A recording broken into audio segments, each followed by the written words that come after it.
Hi again. In Bede Frost's analysis of Theosophy, in his little book, Some Modern Substitutes for Christianity, we're doing part 3 now. What then is this law of karma? It is the inflexible law of cause and effect, in consequence of which every act produces effects which spread out far and wide, both in the individual and in society. This deterministic law operates, says the Theosophist, not merely in the natural, but in the moral and spiritual world. Thus the consequences of our past acts work out to their inevitable end in the successive lives through which we pass, until, like the ripples caused by a stone upon a pool of water, they finally fade away. The implication is that each incarnation finds us in a higher state, the evil in us and its consequences gradually being replaced by good. And Theosophists make wild attempts to show that this is due to freely willed acts of our own. But the doctrine of karma and the Christian doctrine of man's capacity to make free choices are as far apart as the poles. For if the law of karma determines all our acts, then it must determine those by which we turn from, and so reverse or neutralize the evil we had chosen. Freedom to choose the good only is no freedom. The attempt of Theosophists to blend the fatalistic determinism of karma with the Christian doctrine of the freedom of the will is but one of similar attempts to adjust a false philosophy of life to the great Christian tradition of the West, which has become so ingrained a part of our very thought and life. To say that there is no destiny but what we ourselves determine, as does Madame Blavatsky, is not only to deny the Christian belief that God created man for himself, but also it is negatived by the contrary assertion that our whole destiny and the acts by which it is accomplished are already determined by the iron law of cause and effect.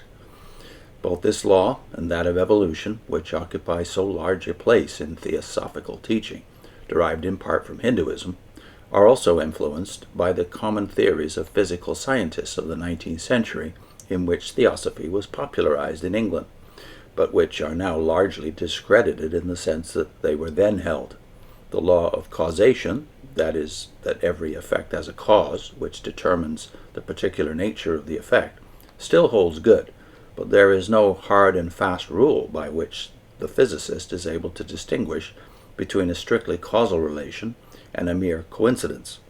Or in contrast with his 19th century predecessors, who claimed to have a far greater positive knowledge than they actually had, and were frequently guilty of stating hypotheses as if they were facts, the present-day physicist confesses that his knowledge is so fragmentary and incomplete that even his practical certainty that a certain effect will follow upon a given cause may be found to require some modification because of facts which have come into operation of which he knew nothing and so had not reckoned with. Now, of course, that's even more true than when this was written around 1940. Moreover, whilst the 19th century physicist claimed that his mechanistic and deterministic theories must apply not only to the natural world, but to human life and activity, his successors realized that the immense differences which exist between man and the universe about him make this impossible. Of this, Professor Einstein has echoed the thought of St. Thomas Aquinas in saying, "I believe that the fashion of applying the axioms of physical science to human life is not only a mistake, but also has something reprehensible in it." Of course, Einstein was still alive when Frost wrote this. C. The third reason which is alleged to make reincarnation a necessity is the fact of the obvious inequalities and injustices which exist in the world.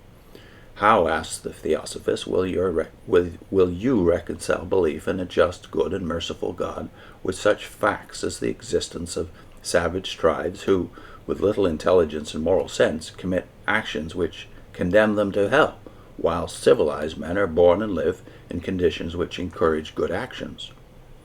How account for the fact that some children are born of depraved parents and nurtured in wrongdoing, whilst others have every advantage? Why are young children snatched away by death to the sorrow of their parents and their own loss of an earthly life? Why are some people born with physical deformities, which handicap and embitter their whole existence? What is the reason for those apparent irrational antipathies or sympathies which divide from or unite one person with another? The Theosophist answers that reincarnation alone gives a satisfactory explanation of these facts. The savages are but beginners in the world of experience. Other men, more civilized, are those who have made greater progress, are, as it were, near the head of the procession. Here, too, is the child born under favorable conditions, really an old man, one who has been reborn scores of times and has gradually risen in the scale of existence. Parents are deprived of their loved children because of some wrong done to a relation in the past, who is now reborn as their child.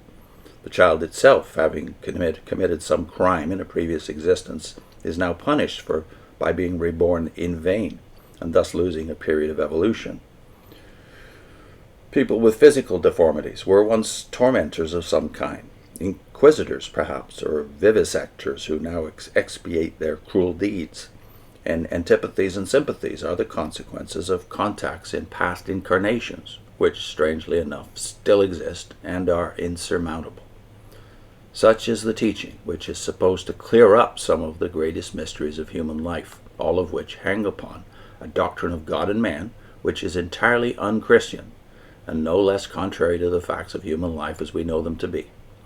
Some theosophists claim that reincarnation was taught by the fathers of the Church, but the only known case is that of Origen, who held the Platonic form of the doctrine as taught by the Gnostics. Other heretical sects, including the Manicheans, also taught it, but were constantly opposed by the Church.